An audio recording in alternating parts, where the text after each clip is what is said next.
하나님 말씀을 같이 보시겠습니다. 구약 성경 출애굽기 20장 14절 한 절 말씀이 되겠습니다.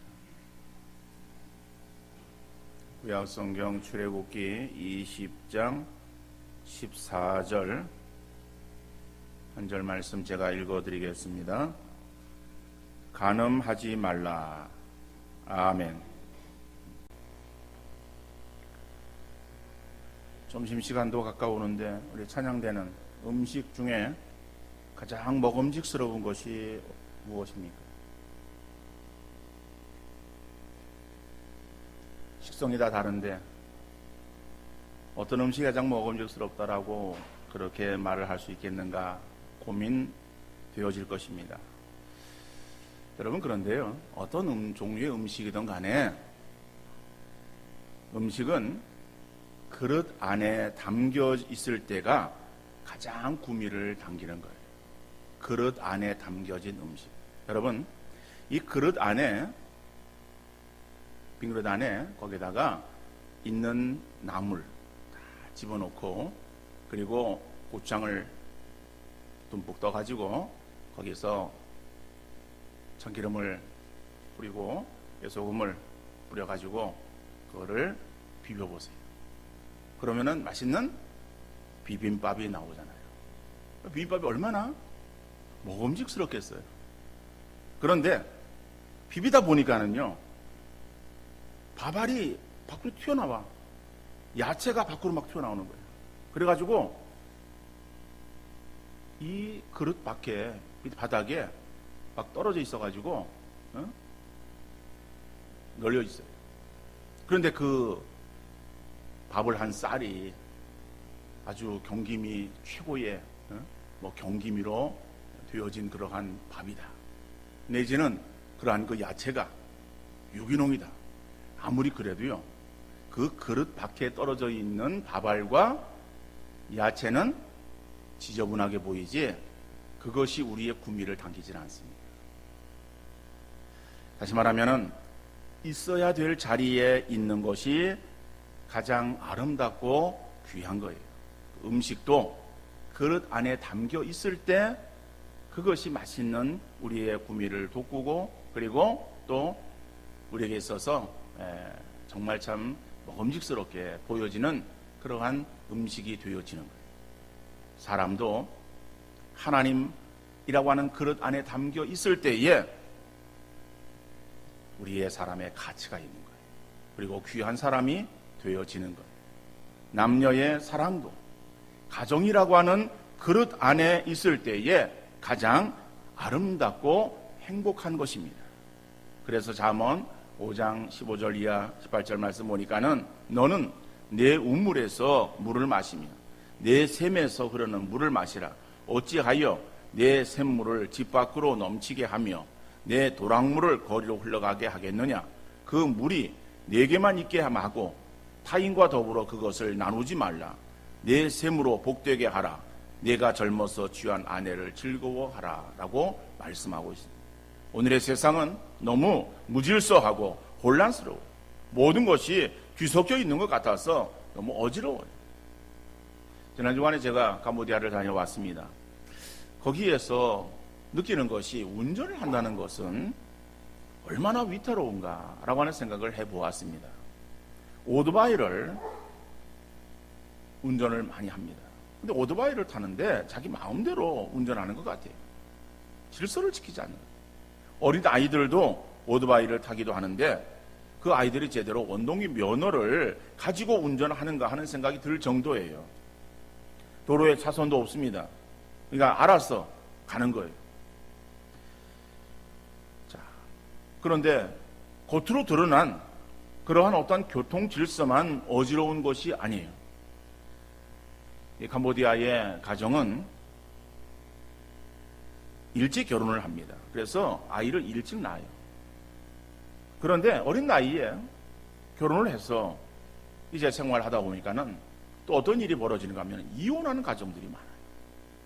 그러니까는 어린 그 여자가 아이를 안고 있어요. 애기 엄마죠? 그럼 애기 아빠가 어디 있는가? 라고 알아보면은 이혼했어요.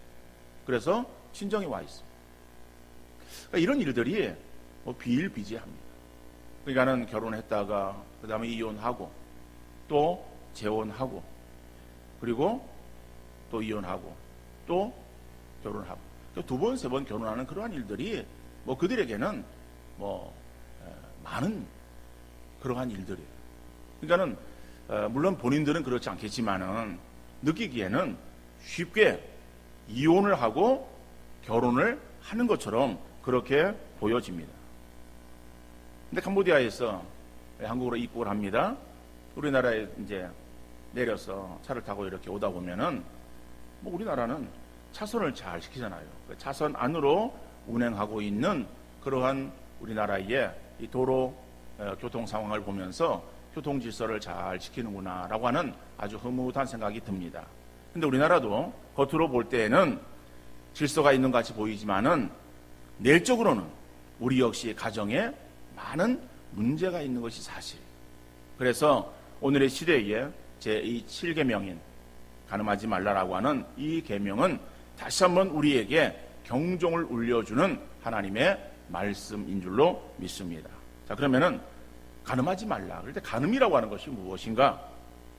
간음도 역시 사전적인 의미로 찾아보면은 결혼한 사람이 배우자가 아닌 이성과 성관계를 맺는 것을 간음이라고 말하고 있어요.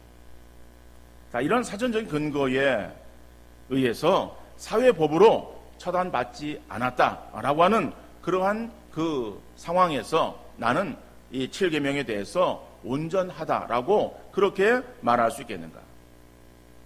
여러분, 우리는 하나님 나라의 백성이기에 모든 부분에 있어서 이 세상의 수준의 급급해서 이 세상의 정도에 따라서 살아가는 것이 아니라 우리는 이 세상보다 한 단계 고차원적인 그러한 삶을 살아야 될 줄로 믿습니다.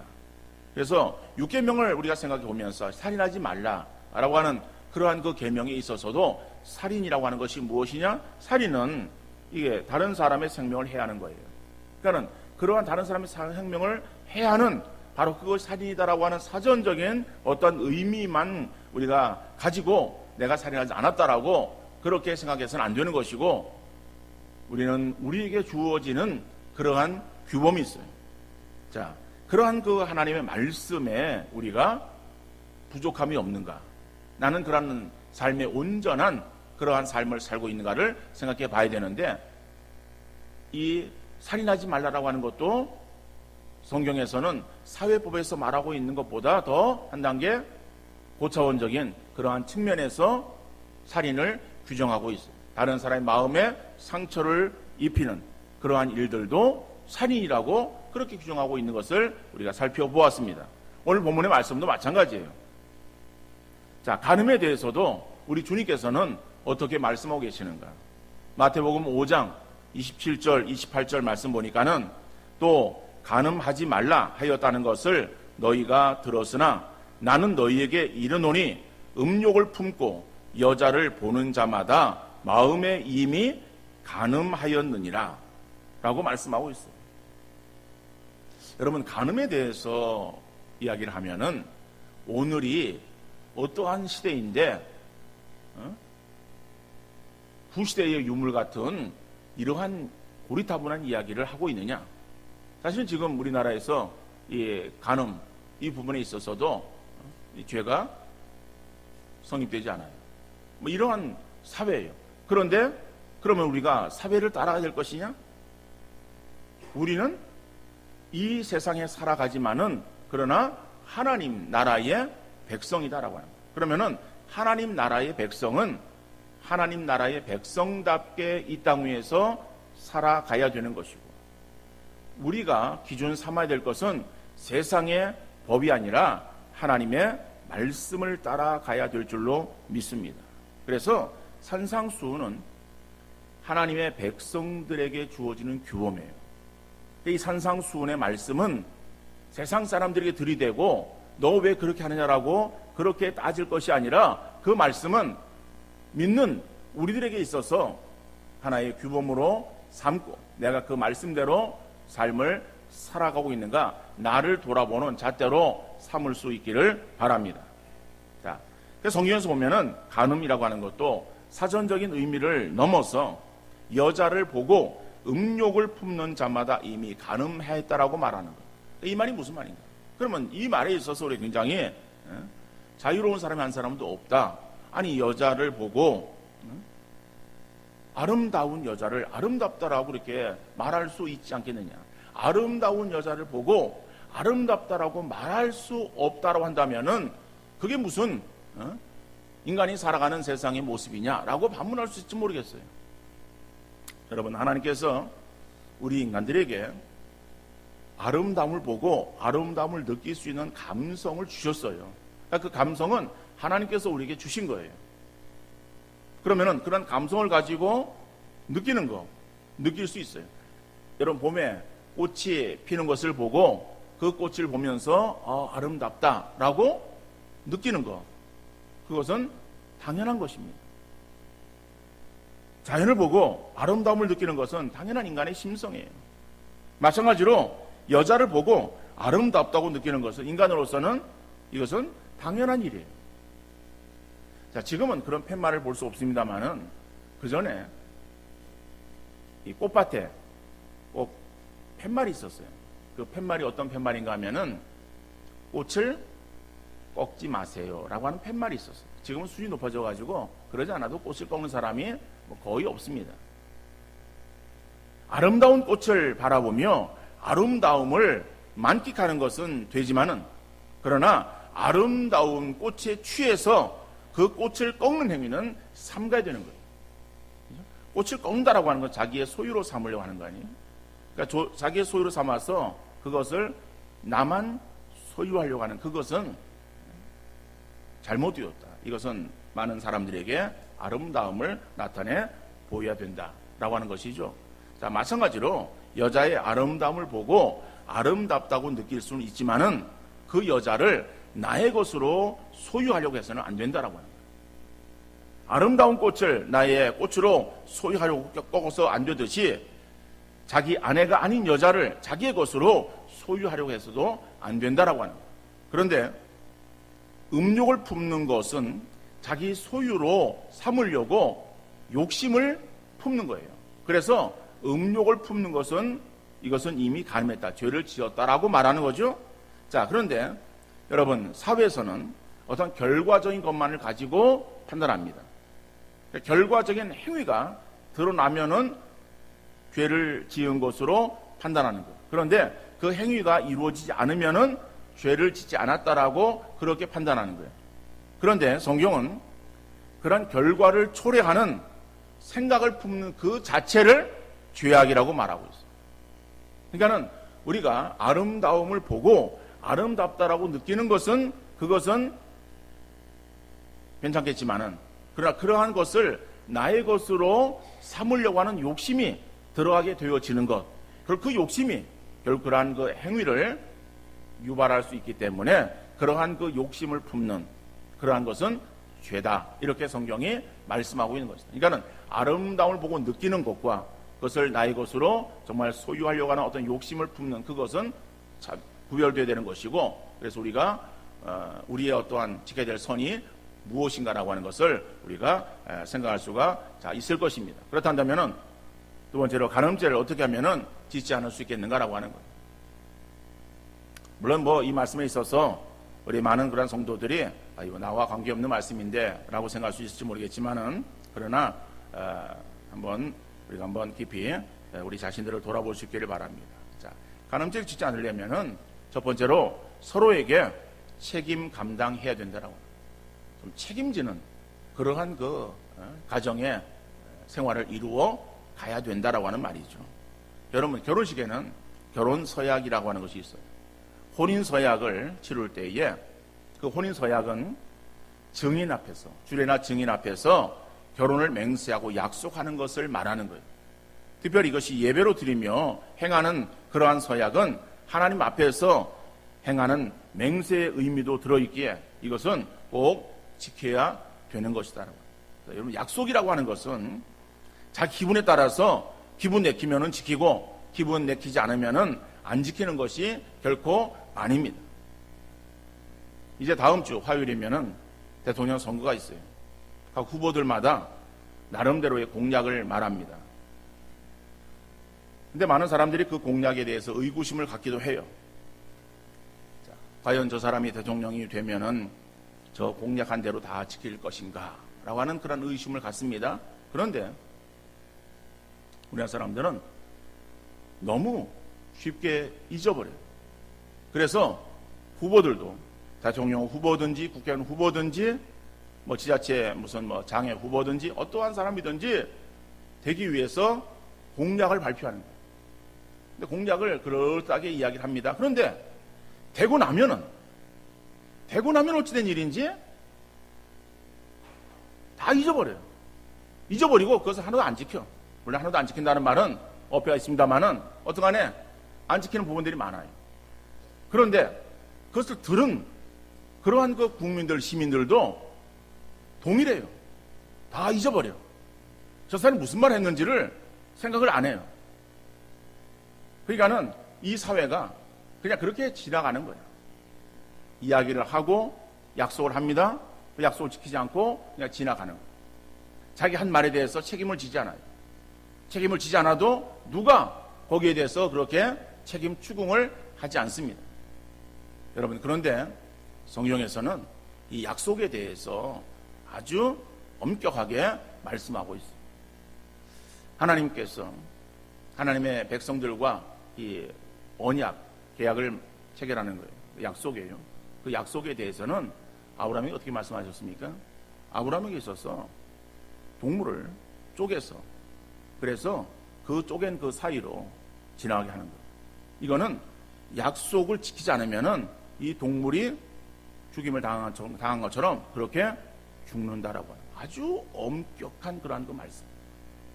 그래서 성경은 내 서원한 것은 내가 해가 될지라도 지키라고 말합니다. 하나님께 대해서 서원한 거, 약속한 거, 그 약속이에요. 우리는 잊어버리지도 하나님은 안 잊어버려요. 그 약속을 지켜야 되는 거예요. 마찬가지로 우리가 사람 관계도 마찬가지예요. 우리 하나님 백성들은 이 세상 속에서 약속을 지키며 살아가야 됩니다. 약속한 것을 그냥 쉽게 잊어버리고 넘겨버리고 아이 뭐 그냥 그때 내가 뭐 기분이 그래서 한 말인데 라고 그냥 그렇게 흘려버려서는 안 되는 거예요. 자기 입에서 나온 말에 대해서 책임을 지는 그러한 우리의 삶이 되어야 되는데 우리가 혼인할 때에 약속을 하는 거예요. 그 약속을 우리가 지킬 수 있어야 될 것이다.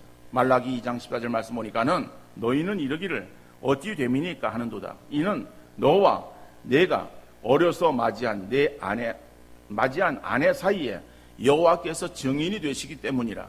그는 내 짝이요 너와 서약한 아내로 돼 내가 그에게 거짓을 행하였도다. 여러분, 약속, 그죠? 결혼이라고 하는 것은요 한 남자와 한 여자가 하나님 앞에서 약속하는 것이다. 그 약속을 끝까지 지켜야 된다라고 하는 거예요. 그래서 세상 사람들은 성격상의 이유나 기타 이유를 들어서 이혼하지만은 우리 믿음의 가정은 한번 이룬 이 가정, 그 약속을 끝까지 지켜나가는 그러한 책임지는 우리의 성도의 삶이 우리의 가정에 이루어질 수 있기를 간절히 바랍니다. 두 번째로는 마음에 예수님으로 충만해야 돼요. 그러니까 간음죄를 짓지 않으려면 우리 마음에 예수님으로 충만해야 된다는 거예요. 여러분, 경주 말을 보면은 말에 뭘 씌웁니까? 안대를 씌워요. 그렇죠? 경주하는 말들을 보면요 안대를 꼭 씌워요. 왜 그런가 하면은 이 말은 이 눈도 크지만은 그동안에 그 시각이 굉장히 넓다 그래요. 그래서 뒤쪽도 봐요. 완전 뒤쪽 못 보지만은 뒤쪽도 이렇게 보고 그래서 옆도 보고 아주 굉장히 이게 시야가 넓다 그래요. 그러니까 시야가 넓으니까는 이게 뭐 뒤, 옆 이런 게 막 다 보이면은 말이 겁을 먹는다. 겁을 먹어서 뛰질 못하는 거예요. 그래서 그 시야를 좁혀주는 거예요. 그래서 좁혀주는 그것을 뭐 차 한 대 또는 무슨 뭐 눈 가면이라고 이렇게 칭하기도 하는데 어떡하네 이 말에게 있어서는 안대가 있어요. 그거는 좌우를 보지 아니하고 앞을 보고 앞만 향해서 달릴 수 있도록. 자, 우리의 눈으로 볼 수 있는 각도는 말보다는 훨씬 적습니다. 그죠? 우리 사람이 보면은 그저 볼 수 있는 그냥 각도가 있어요. 그 뒤는 안 보여요. 자기 어떤 각도가 얼마나 되어진가, 이만한 각도예요. 그래서 육신의 눈으로 볼 수 있는 각도는 얼마 되지 않아서 거기에 우리가 육신의 안대가 그렇게 필요하지 않아요. 그렇지만 우리의 생각이라고 해요. 우리의 생각은 이거는 걷잡을 수 없어요. 그죠? 마음대로 움직이는 거예요. 뭐 우리 생각이 안 가는데 어디 있어요? 못하는 게 뭐가 있어요? 그래서 그러한 생각을 제어해야 되는 거예요. 제어하고, 그리고 우리가 좌우를 보지 않냐고 앞을 향해서 주님만을 바라보고 우리가 나갈 수 있도록 제어하는 것이 필요하다. 자, 그러기 위해서는 우리의 마음 가운데에 주님으로 인해서 하나님으로 충만한 그러한 삶을 살아가면은 자연히 좌우의 모든 것들이 제어되어지고 우리가 주님만을 향해서, 앞만을 향해서 나가게 되어질 줄로 믿습니다. 여러분, 구약에 보디발이라고 하는 보디발 집에 종으로 있었던 요셉이라고 하는 사람을 알고 있어요. 그죠? 요셉이 보디발 아내의 유혹을 받습니다. 그런데 그 보디발의 아내는 처녀가 아니잖아요. 유부녀잖아요. 그 유부녀가 총각을 유혹하는 거예요. 그 유혹하는 그러한 그 소리에 요셉이 응했으면은 아마 인간적으로 볼 때에 그의 앞에 탄탄대로가 열렸을 거예요. 그러나 요셉은 거절합니다. 거절하는 이유가 어디에 있는가? 창세기 39장 9절 말씀 보니까는 이 집에는 나보다 큰 이가 없으며 주인이 아무것도 내게 금하지 아니하였어도 금한 것은 당신뿐이니 당신은 그의 아내임이라. 그런즉 내가 어찌 이 큰 악을 행하여 하나님께 죄를 지으리까? 그러니까 이 요셉은 어떠한 상황 속이든지 하나님으로 충만되어 있었어요. 그래서 하나님이 지금 보고 계시고 내가 하나님 앞에서, 하나님 면전에서 내가 이렇게 어떻게 악을 행할 수 있겠는가라고 하는 그러한 생각이 요셉으로 하여금 그 자리에서 벗어나게 만들어 주었다라고 합니다. 우리의 신앙의 자세는 내가 어떻게 하면 죄를 짓지 않을까라고 하는 그 방어적인 그러한 그 생각만을 갖는 것이 아니라 적극적으로 내 마음에 빈 공간이 없이 예수님으로 충만하기를 힘쓰는 그런 우리의 심령들 되어질 수 있기를 간절히 바랍니다. 그래서 우리의 심령이 예수 그리스도로 충만되어 있으면은 우리가 어떠한 상황 속이든지 넉넉히 이기며 승리하는 그러한 삶을 살게 되어질 줄로 믿습니다. 도덕적으로 물러난 시대를 살아가지만은 믿음의 성도로서 책임을 다하고 더욱 영적으로 풍성함을 누리면서 거룩한 삶으로 주께 영광 돌릴 수 있는 우리 모든 성도 되어질 수 있기를 주님 이름으로 축원합니다.